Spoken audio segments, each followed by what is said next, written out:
तो आज लेकर आए हम आपके सामने रीजनिंग मैथ की एक बेहतरीन ट्रिक। आप सोच रहे होंगे कि मैंने रीजनिंग मैथ क्यों बोल दिया, क्योंकि जो ये वाला क्वेश्चन एग्जाम में आता है, ये क्वेश्चन जहां पे केवल रीजनिंग पूछी जाती है वहां भी आता है, और जहां पे रीजनिंग नहीं पूछी जाती है, केवल मैथ पूछा जाता है, वहां भी आता है।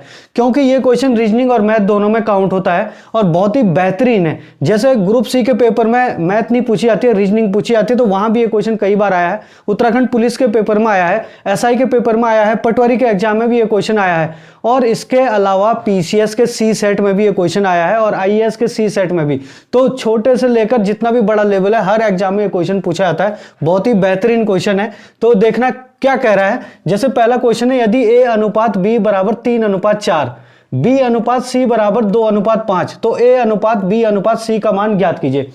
पहला क्वेश्चन तो यह है। ये क्वेश्चन आपके जो है कई एग्जाम में आ चुका है, और ये वाला क्वेश्चन तो इतना बेहतरीन क्वेश्चन है कि ये जो है आपके पीसीएस के, ग्रुप सी के, एसआई के, पटवारी के हर एग्जाम में आया हुआ। कभी जो है ये पूछता है, देखो जरा 4 तरीके से लिखा हुआ मैंने। देखो, यदि ए अनुपात बी बराबर 1:2, बी अनुपात सी बराबर 2:5, सी अनुपात डी बराबर 1:4, तो यहाँ पे ए बी, फिर बी सी, फिर सी डी, डी तक पूछा है, ए से डी तक। यहाँ पे ए बी बी सी, केवल ए से लेकर सी तक पूछा है, तो ए बी सी का मान निकालना है। यहाँ पे जहां पे ए बी सी डी तक पूछता है, वहां पे देखो किस तरीके से पूछता है। कभी ए अनुपात बी अनुपात सी अनुपात डी का मान पूछना है, कभी पूछता है ए और डी का मान क्या होगा, कभी पूछता है बी और डी का मान क्या होगा, कभी पूछता है ए और सी का मान क्या होगा। तो यहाँ पे बहुत सारे लोग क्या गलती करते हैं, जैसे यहाँ पे पूछ लिया कि B और D का मान क्या होगा, तो आप लोग देखते हो बहुत सारे बच्चे क्या करते हैं कि B यहाँ पे 2 है और D यहाँ पे क्या है, 4 है, तो 2:4 कर देते हैं, है ना। तो गलत हो जाता है। कुछ बच्चे जैसे A और C का मान पूछा है, तो A का यहाँ पे 1 है और C का यहाँ पे 5 है, तो 1:5 कर देते हैं, गलत हो जाता है। इसको ऐसे नहीं किया जाता सॉल्व। देखो जरा कैसे सॉल्व करते हैं, जरा पहले क्वेश्चन पे चलते हैं। सबसे पहली बात कि यदि ए अनुपात बी बराबर 3:4, बी अनुपात सी बराबर 2:5, तो ए अनुपात बी अनुपात सी का मान ज्ञात कीजिए। तो आपको सबसे पहले जो है ट्रिक से कैसे सॉल्व करोगे आप, और बहुत ही जल्दी कैसे सॉल्व कर सकते हो इस क्वेश्चन को। तो आपने क्या करना है, ए अनुपात बी अनुपात सी का मान निकालना है ना। तो ए अनुपात बी अनुपात सी, जब भी ए अनुपात बी है और बी अनुपात सी, तो जो ए से लेकर सी, ए फर्स्ट में है और सी लास्ट में, तो ए से लेकर सी तक के पहले सारे के सारे कंटिन्यू निकाल दोगे। उसके बाद चाहे ए और सी का पूछे, चाहे बी और सी का पूछे, चाहे ए और बी का पूछे, तो आप निकाल सकते हो सीधा आसानी से, है ना। तो देखो जरा ए अनुपात बी अनुपात सी कैसे निकालोगे। जैसे ए अनुपात बी का मान कितना दे रखा है, 3:4, तो इसका मतलब ए का 3 है और बी का क्या है, 4 है, तो ए के नीचे तो लिख दोगे 3 और बी के नीचे लिख दोगे आप लोग 4। इसके बाद बी अनुपात सी का मान कितना दे रहा है, 2:5, तो इसका मतलब बी का क्या है, 2 है, तो बी का 2 अब इसके ऊपर तो नहीं लिख सकते ना। अब कहां लिखोगे बी का, यहाँ के इसके ठीक है नीचे। बी का क्या है, 2, तो बी का 2 है और सी का कितना है, 5, तो सी का अब आप यहाँ पे लिख सकते हो 5, तो सी के नीचे 5 आ गया। अब सी का यहाँ पे मत लिख देना, है ना। ये होता है लिखने का तरीका। अब देखो जरा आंसर कैसे निकलेगा इसका। देखो यहां पे अगर आप देखो तो एक लाइन ये बन रही है, एक लाइन, 2 लाइन बन रही है। तो यहाँ पे ए का 3 है, बी का 4 और सी का यहाँ पे क्या है, खाली है, सी का कुछ नहीं है। देखो ट्रिक बता रहा हूं आपको कैसे सॉल्व करना है। यहां पे देखो दूसरी वाली लाइन में तो सी का 5 है, बी का 2 है और ए का यहाँ पे कुछ भी नहीं है। देखो, तो हमेशा जिस नंबर पे, जहां पे कुछ भी नहीं होगा, वो हमेशा अपने सामने वाले नंबर से आप जो है भर दोगे उसको। तो सामने वाले नंबर से कैसे भरोगे, देखो जैसे यहां पे 4 यहां पे खाली है, तो इसके सामने क्या है, 4 है, तो ये 4 यहां पे आ जाएगा, सामने वाला नंबर ये यहां पे आ जाएगा। और यहां पे देखो यहां पे कुछ खाली है, तो यहां पे इसके सामने 2 है, तो ये 2 जो है यहां पे आ जाएगा, ऐसे करके। अब आपको सीधे सीधे इसकी मल्टीप्लाई करनी है और आपका आंसर हो जाएगा 4 पंजे 20। ये देखो 4 दूनी 8 और ये देखो 3 दूनी 6, तो 6:8:20 आपका आ गया। परंतु यहां पे एक दिक्कत क्या आ रही है कि ये अभी कटेगा, तो जो नंबर आपस में कटते हैं, सारे के सारे नंबर सेम नंबर से कटने चाहिए। क्योंकि बहुत सारे बच्चे जो इसमें गलती कर देते हैं, जैसे गलती क्या करते हैं, जैसे यहाँ पे देखो, यहाँ पे 3 का भाग जा रहा है तो 3 से काट देंगे, और यहाँ पे तो 3 का जा ही नहीं रहा है, यहाँ भी 3 का नहीं जा रहा है, तो सेम नंबर से कटने चाहिए सारे के सारे नंबर। काटने का मतलब होता है डिवाइड करना, भाग देना। जैसे क्या है कि 2 से काटोगे तो 2 का भाग इसमें भी जाना चाहिए, 2 का भाग इसमें भी जाना चाहिए और 2 का भाग इसमें भी जाना चाहिए। जैसे आप क्या करते हो, 4 का देते हो तो 4 का इसमें जा रहा है, 4 पंजे 20, 4 का इसमें जा रहा है, 4 दूनी 8, पर 4 का इसमें नहीं जा रहा, तो इसलिए 4 से आप नहीं काट सकते इसको। 2 का दोगे, देखो 2 का इसमें दोगे, 2 3 6, 3 बार जाएगा। 2 का इसमें दोगे, 2 चौको 8, 4 बार जाएगा। 2 का इसमें दोगे, 2 ही कम 2, यानी कि 10 बार, यानी कि 3:4:10, ये इसका आंसर हो गया। और यही जो है एग्जाम में पूछा जाता है। तो देखो इस तरीके से पूछा था। अगर बाई चांस अब ए अनुपात बी का पूछते, देखो इसमें अब बताएंगे इस चीज को, है ना। तो अब यहाँ पे ए अनुपात बी का पूछता तो 3:4 हो जाता, बी अनुपात सी का पूछता तो 4:10 हो जाता, बाकी काटने वाली चीज आप काट देते। यहाँ पे देखो फिलहाल ये क्वेश्चन जो दिया था कि ए अनुपात बी बराबर 3:4, बी अनुपात सी बराबर 2:5, तो ए अनुपात बी अनुपात सी का मान क्या होगा।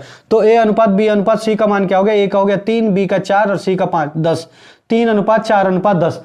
बहुत सारे बच्चे इसको काटने की कोशिश करेंगे, 2 का भाग देंगे तो 2 से काटोगे तो ये कट जाएगा, ये कट जाएगा, पर 2 से ये नहीं काटेगा, तो इसलिए आप इसको नहीं काट सकते हो, है ना। सारे के सारे नंबर कटने चाहिए। अब देखो जरा इस क्वेश्चन को, ये क्वेश्चन कुछ ज्यादा ही बेहतरीन है। जैसे कि मैं अभी बात कर रहा था कि पीसीएस ग्रुप सी से लेकर यानी कि पुलिस कांस्टेबल से लेकर पीसीएस तक के, आईएएस तक के एग्जाम में क्वेश्चन आ चुका है। अगर मैं बताऊं तो पुलिस कांस्टेबल के पेपर में, उत्तराखंड पुलिस के पेपर में क्वेश्चन आया था, ग्रुप सी के पेपर में भी आया था। तो पुलिस के पेपर में देखो वही मैंने दिया है जो पुलिस के पेपर में आया था।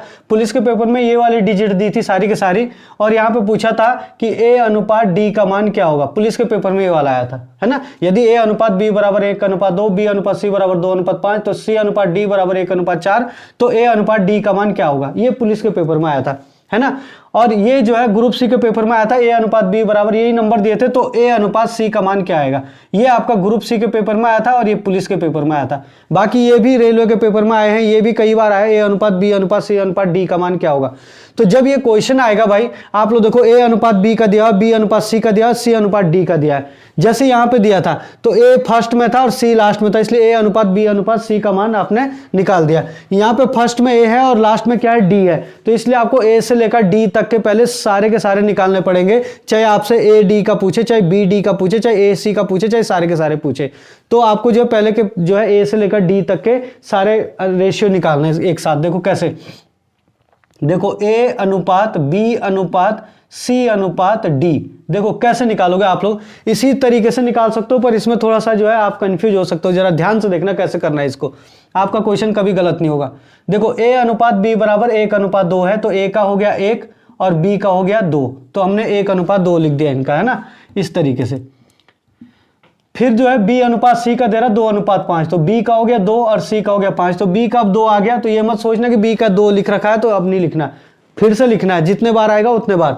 तो बी का फिर 2 आ गया, तो बी का 2 अब इसको ऊपर नहीं लिख सकते, इसके ठीक नीचे लिखोगे, जैसा आपने इसमें किया था सेम वही चल रहा है। और सी का कितना आ रहा है 5, तो सी का यहाँ पे 5 आ गया, तो सी के नीचे 5 आ गया। अब आपका देखो सी अनुपात डी क्या है, 1:4, तो सी का 1 है, तो सी का 1 है तो अब यहाँ पे मत कर देना, यहाँ पे करना सीधे। सी का 1 है तो सी का आ गया आपका 1 और डी का कितना है आपका 4, तो डी का आ जाएगा आपका 4। तो इस तरीके से जब आप इसको कर दोगे तो आपने क्या करना है इसमें, देखो यहां पे अगर एक पहली वाली लाइन देखो तो यहां पे ए का है 1, बी का 2, सी का खाली है और डी का भी यहां पे क्या है, खाली है।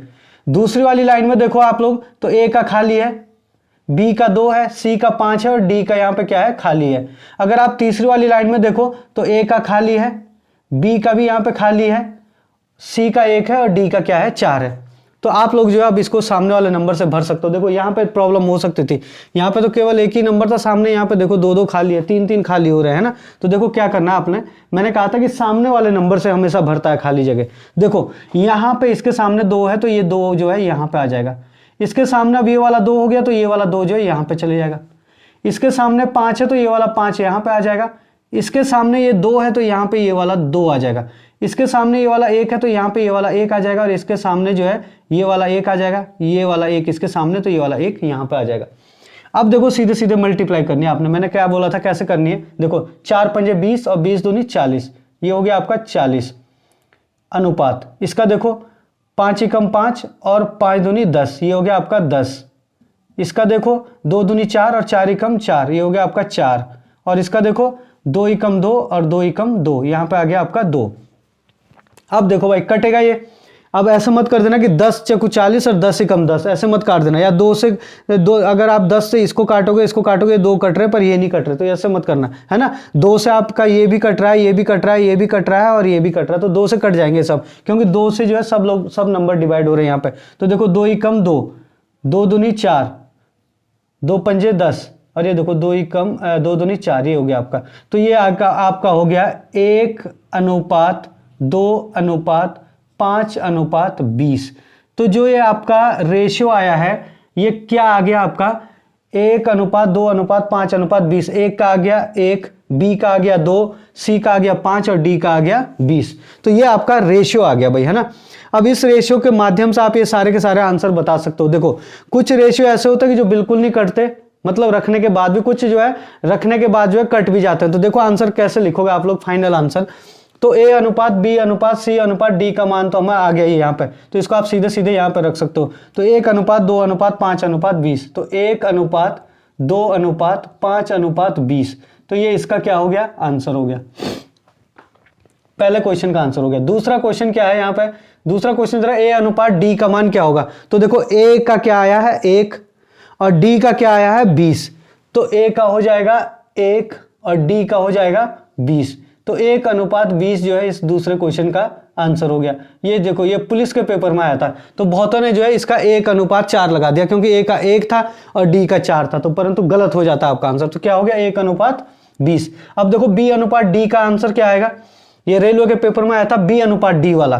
तो B:D, तो B का तो है आपका 2 और D का है आपका 20, तो 2:20। अब ये देखो कट भी रहे, तो 2 ही कम 2 और 2 कम 2, 10 बार है ना, तो यह क्या हो जाएगा आपका 1:10। तो 1:10 जो है इसका आंसर हो जाएगा, क्योंकि आप लोग देखो ये क्या कट जाएगा, 2 ही कम 2 और 2 ही कम 2, 10, 1:10 में आ जाएगा, है ना, कट जाएगा 2 से, 2 का भाग इसमें भी जा रहा है इसमें भी, मतलब बाद में आप काट सकते हो आंसर रखने के बाद, है ना। अब यहाँ पे नहीं काट सकते थे क्योंकि यहाँ पे सबका रेशियो एक साथ है। अब इसका देखो यहाँ पे, इसका क्या हो जाएगा A:C, ये ग्रुप सी के पेपर में आया था, ऊपर डिजिट यही दी थी और ग्रुप सी के पेपर में इसको पूछा था A:C का मान क्या होगा। तो A का देखो, A का कितना है 1, तो A का तो रख दिया हमने 1, और C का आंसर क्या है, C का देखो, C का कितना आया 5, तो C का हो गया 5, तो 1:5 जो है इसका आंसर हो जाएगा। तो इस तरीके से आप इनके सबके आंसर